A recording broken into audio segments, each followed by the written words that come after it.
अफगानिस्तान में जबरन कब्जा कर सरकार चला रहे तालिबान 20 साल पुराने रंग में फिर से वापस आ चुका है। क्या महिलाएं, क्या बच्चे और क्या मर्द, एक एक कर तालिबान सबके लिए अपने नए नए कानून बना रहा है। ये तालिबान का वो चेहरा है जिसे भुलाया नहीं जा सकता। जिसने भी उसके कानून को नहीं माना, उसके साथ ऐसी ही दरिंदगी और बर्बरता की जाएगी। सजा के तौर पर सरेआम फांसी और महिलाओं पर कोड़े बरसाने वाले तालिबानी एक एक कर अपने पत्ते खोल रहा है।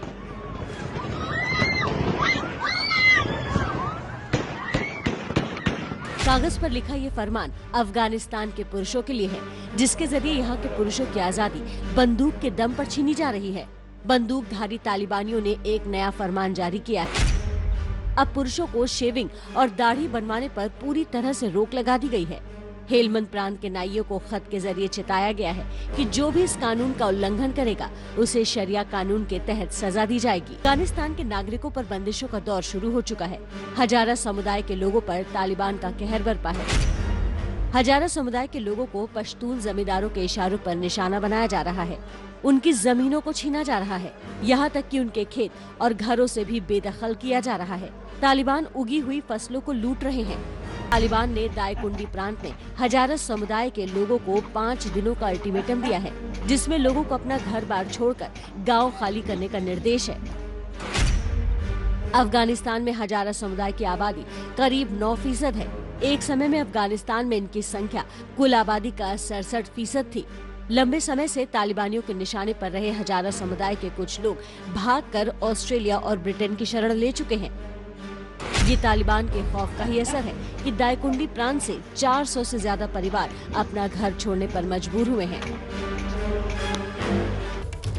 देखिए, अफगानिस्तान में तालिबान के आने के बाद जो संकट खड़ा हुआ है वो दुनिया के सामने है, लेकिन सवाल अब ये उठ रहा है कि क्या अपने फायदे के लिए मिड ईस्ट में भी एक अफगानिस्तान बनाने की स्क्रिप्ट लिखी जा रही है। भूखमरी, अत्याचार,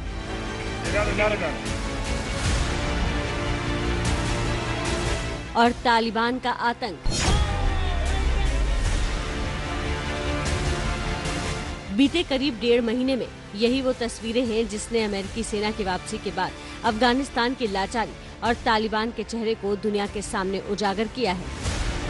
अफगानिस्तान की तरह ही तबाही की दूसरी स्क्रिप्ट लिखने की तैयारी तुर्की में हो रही है।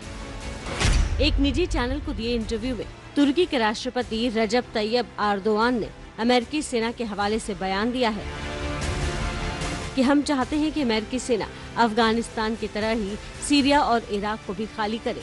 अगर हम दुनिया में शांति की बात कर रहे हैं तो अमेरिकी सैनिकों के अब उन देशों में रुकने का कोई मतलब नहीं है। इस बयान को समझने के लिए एक साथ कई घटनाओं को देखना जरूरी है। दरअसल इस समय अमेरिका और तुर्की के बीच तनातनी चल रही है।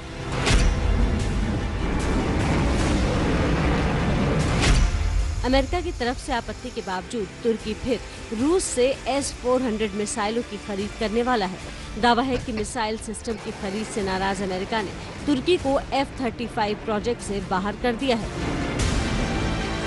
जबकि एर्दोआन इस बात पर अड़े हैं कि वो अपने डिफेंस सिस्टम को मजबूत करने में किसी देश का दखल नहीं चाहते। इतना ही नहीं, एर्दोआन बुधवार को रूस के राष्ट्रपति पुतिन से मुलाकात भी करने वाले हैं। अमेरिका और तुर्की में बढ़ते तनाव के बीच ईरान भी अपना उल्लू साधने में जुटा है। ईरान का कनेक्शन समझने के लिए आपको 1.5 साल पीछे जाना होगा। 3 जनवरी 2020 को अमेरिकी सेना के ड्रोन अटैक में ईरानी सेना के जनरल कासिम सुलेमानी की मौत हो गई थी।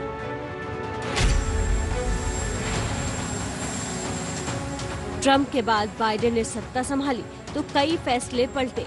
ईरान के साथ न्यूक्लियर डील पर भी नरमी की बात हुई, लेकिन बात उस तरह से आगे नहीं बढ़ी जितनी उम्मीद थी। अब ईरान अमेरिका से कासिम सुलेमानी की मौत का बदला लेने की फिराक में है। साथ ही तुर्की और ईरान दोनों अमेरिकी सेना की वापसी का फायदा उठाकर सीरिया इराक में मजबूत होना चाहते हैं। बाइडेन ने राष्ट्रपति बनते ही इस साल के अंत तक सीरिया इराक से भी सेना की वापसी का ऐलान किया है। हालांकि अफगानिस्तान में जो कुछ हुआ है उसके बाद समीकरण और हालात बदलते नजर आ रहे हैं।